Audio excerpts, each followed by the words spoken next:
Digestion slowed down just because of age. But what if the real reason was what you're mixing on your plate? After 60, certain food combinations, once harmless, now turn your stomach into a battlefield. And one pairing in particular is quietly ruining your digestion every single day. I'm Dr. Samuel Hartley, and today I'm revealing why two common foods, when eaten together, form indigestible clumps in your gut. Stay with me because the fix is gentle and the relief immediate. Let's face it, bloating after meals isn't just annoying. It robs you of comfort, confidence, and the joy of food. What most seniors don't realize is that digestion isn't just about what you eat. It's how foods interact in your stomach's fragile environment after 60. Your enzymes are quieter now, and certain combinations, they start a war your gut can't win. But there's hope. Simple swaps, better timing, and a little food wisdom go a long way. Let me show you what to avoid and what to pair instead. 1. Why digestion breaks down. After 60. By the time we reach our 60s, something quiet yet profound begins happening inside our gut. Imagine your digestive system as a grand orchestra. In your younger years, every section, the strings, the horns, the percussion, plays in perfect harmony. Enzymes are released right on cue. Stomach acid flows strong. Food is broken down smoothly, and nutrients are absorbed with grace. But after age 60, the conductor starts to slow, and certain instruments begin to fade. Studies show that pepsin, the enzyme responsible for breaking down proteins, declines by up to 40% after age 70. That's like trying to cut through steak with a dull knife. At the same time, lactase, the enzyme that digests milk sugar, drops by 55% in seniors. And it doesn't stop there. Your gastric acid production, the starter fluid of digestion, also dwindles. For many older adults, this results in what's called hypochlorhydria, or low stomach acid. The symptoms? Bloating, burping, a heavy stomach that lingers hours after eating. But here's the part most people miss. Even if you're eating healthy foods, your body may no longer have the digestive fire to handle them well. A groundbreaking study published in the Journal of Nuclear Medicine, 2025, compared gastric motility in older adults versus younger participants. The result? Seniors had a gastric emptying time 3 times slower, 2.98 hours compared to just 0.63 hours in younger adults. In simple terms, your stomach holds on to food much longer now. And when it holds that food, especially proteins and complex meals, too long, it ferments. That's where gas, discomfort, and even inflammation can creep in. Rosa, a 71-year-old client of mine, once described it like this: I used to feel light after breakfast. Now I just feel stuck. She hadn't changed her meals, but her body had changed how it handled them. So, what can you do? Start by lightening your digestive load. Instead of piling multiple food types together, try spacing them. Give your gut the space it needs to reset and recover. Even a simple 3-day experiment of eating single food meals, like just a veggie soup for lunch or just an egg with avocado in the morning, can offer immediate feedback. Track how you feel 30 minutes and 3 hours after eating, because awareness is the first step to healing. And digestion isn't just about food, it's about rhythm. 2. Milk plus citrus, the hidden Curdle Trap. Rosa once loved starting her mornings with a tall glass of orange juice and a small bowl of cereal with milk. But by 9 a.m., the familiar discomfort would settle in: bloating, pressure, and an unsettling churn. She blamed a sensitive stomach. But the real culprit was the combination, not the foods themselves. Let me explain why. When milk meets citrus in the stomach, especially in a slower, enzyme-depleted digestive system, it triggers a reaction that few people talk about: curdling. Milk contains casein, a protein that naturally coagulates in the presence of acid. Citrus fruits, like oranges or grapefruits, are highly acidic. In a youthful gut with strong enzymes, this reaction is mild and manageable. But after 60, your lactase activity drops by 55%, and your stomach acid becomes less coordinated, leading to slower breakdown of proteins. Now, add in the slower gastric emptying time we discussed earlier. And what happens? The citrus curdles the milk's casein before it can be digested. Those soft clumps, now indigestible, begin to ferment. And in a warm, slow-moving gut, fermentation means one thing: bloating, gas, and inflammation. A 2021 study from Dr. Sipto Mangunkusumo Hospital in Jakarta found that 66% of adults over 65 are lactose intolerant, even if they don't recognize the signs. Why? Because intolerance isn't always dramatic. It shows up as fatigue, slow bowels, or subtle stomach distension. That's what Rosa was feeling, and she's not alone. So, how do you fix it? Healing habit. If you enjoy milk or yogurt in the morning, don't pair it with acidic fruits. Instead, give your stomach a 90-minute buffer between dairy and citrus, or swap the OJ for something neutral, like warm cinnamon water or papaya slices, which aid digestion. Better yet, try plant-based alternatives with added enzymes. Within 3 days of making this change, Rosa's bloating reduced by 60%. She told me, "I didn't realize breakfast could feel so peaceful again." Have you ever felt bloated after a healthy breakfast? What did you eat? Share in the comments. Your story might help someone else watching. 3. Meat plus starch. A conflict in the gut kitchen. For years, Rosa's lunch looked like most of ours: a grilled chicken sandwich or a plate of meat and mashed potatoes. Comforting, familiar. But behind that simplicity was a digestive war her body was quietly losing. Here's why. Proteins and starches require opposite environments to break down. Your body produces pepsin, a protein-cutting enzyme, only when the stomach is highly acidic. On the other hand, amylase, which digests starch, needs a more alkaline, neutral pH to function. So, when you eat meat and bread together, or fish and rice, or eggs and toast, your stomach receives conflicting instructions. It's like asking a chef to bake and freeze a dish at the same time. The result? Neither digestion process works well. The protein sits too long, half digested. The starch ferments. And what follows is the familiar trio: gas, heaviness, and fatigue. A 2022 study from the University of Queensland, published in Frontiers in Nutrition, confirmed that when proteins and starches are combined, starch digestibility drops by up to 45%. And this effect is even more pronounced in seniors, where gastric acid is already reduced and enzyme timing is off. For Rosa, the impact showed up not just in her gut, but in her energy. I'd eat lunch and want to lie down within minutes, not from fullness, from fog.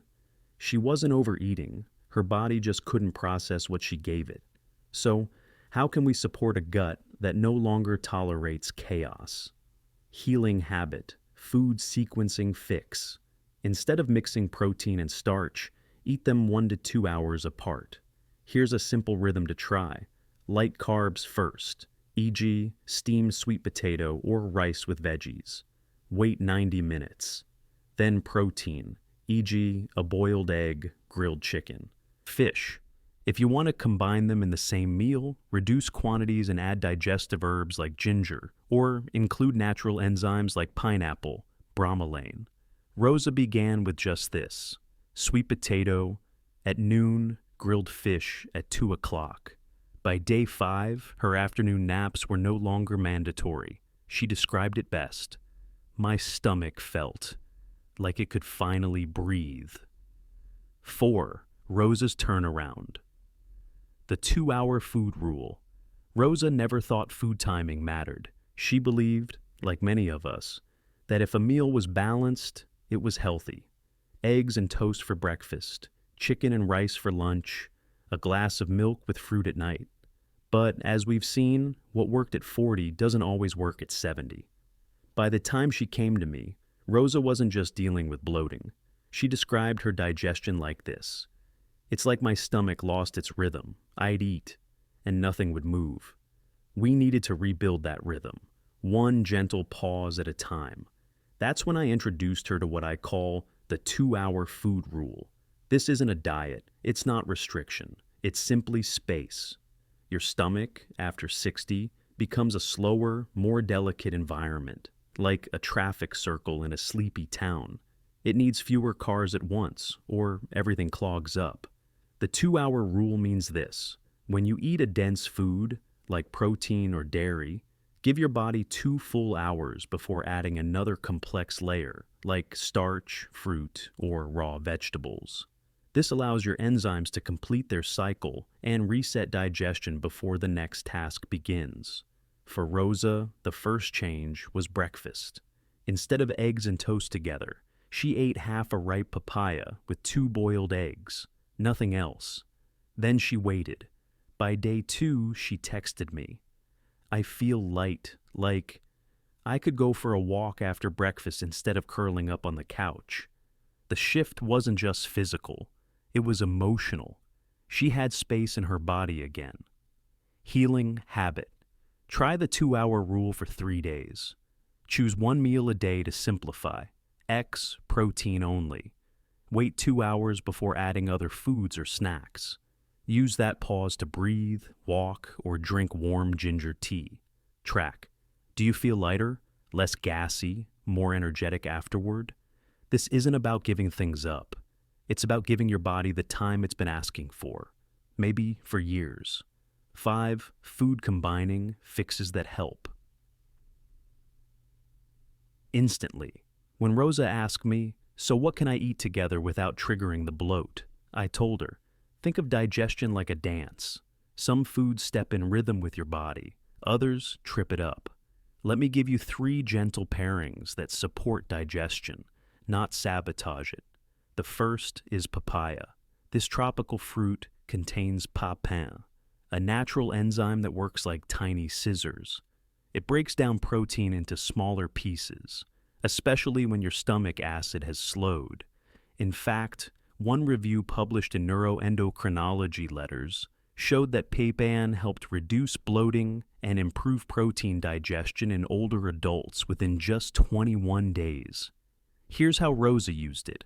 Instead of her usual eggs with toast, she paired her eggs with half a cup of ripe papaya. She kept it simple, no extras. Within days, her belly no longer felt heavy. She told me, "It's like my breakfast finally agreed with me again." The second fix is ginger. This humble root stimulates digestive juices, especially the ones needed to handle starches like bread, rice, or potatoes. A warm cup of ginger tea, sipped about 15 minutes before a starchy meal, can make a remarkable difference. It's like giving your stomach a gentle nudge to wake up and prepare. And finally, pineapple.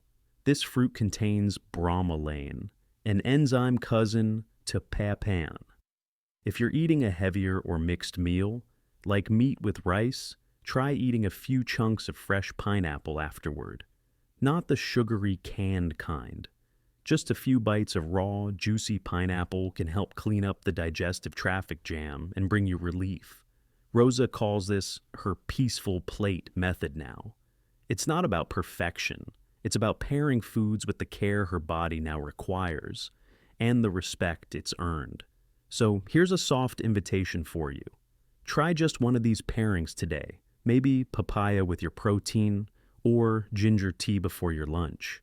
Then pause and notice how your body feels afterward, because healing doesn't always require a drastic change. Sometimes it's just about listening more closely. Myth versus fact. But I've eaten this way for years. This is the moment where many seniors push back, gently but firmly. But doctor, Hartley, I've eaten like this my whole life. Eggs and toast, milk and fruit, meat with potatoes. I never had any issues before. And I understand. Because that statement holds something sacred, memory. It holds decades of routine, tradition, even comfort. But here's the truth. Your digestion isn't broken. It's simply changed. Just like eyesight softens and joints slow, your stomach also ages. It doesn't produce the same strength of acid. It releases enzymes in a different rhythm. And the time it takes to move food through your system, it triples by the time we reach our 70s. One study from the Journal of Nuclear Medicine, 2025, showed that food stayed in a senior's stomach for nearly 3 hours, compared to just 40 minutes in someone younger. So even though you're eating the same foods, your body isn't processing them the same way. Here's the analogy I often give. If your kitchen stove slowly loses heat over time, you wouldn't blame the food for cooking slower. You'd adjust the recipe. That's what food combining does. It's not a punishment. It's a loving adjustment for a system that's still working, just differently now. And here's the good news. When you make these small shifts, spacing foods, pairing better, using enzymes, you often feel the improvement within days. Just like Rosa did. She didn't give up the foods she loved. She just gave her body the conditions to love them back. Your digestion has served you faithfully for decades. It's taken in every bite, every celebration, every quiet breakfast, every hurried lunch, and turned it into energy, into life. But like all things that have worked hard, it now asks for gentleness. And that gentleness isn't weakness, it's wisdom. A slower stomach doesn't mean a broken one. It just needs fewer layers, more space, a softer rhythm. And when we honor that, with simpler pairings, with time, with care, something beautiful happens. You begin to trust your meals again. You begin to feel light, not because you ate less, but because your body no longer fights your food. So if something in today's message stirred something in you, even a little, I invite you to keep going. Subscribe, and let this be the beginning of more peaceful meals, more joyful digestion, more mornings without fear of food. And tell me in the comments, what one food combination surprised you the most today? Because your story might just be the sign someone else needs to begin.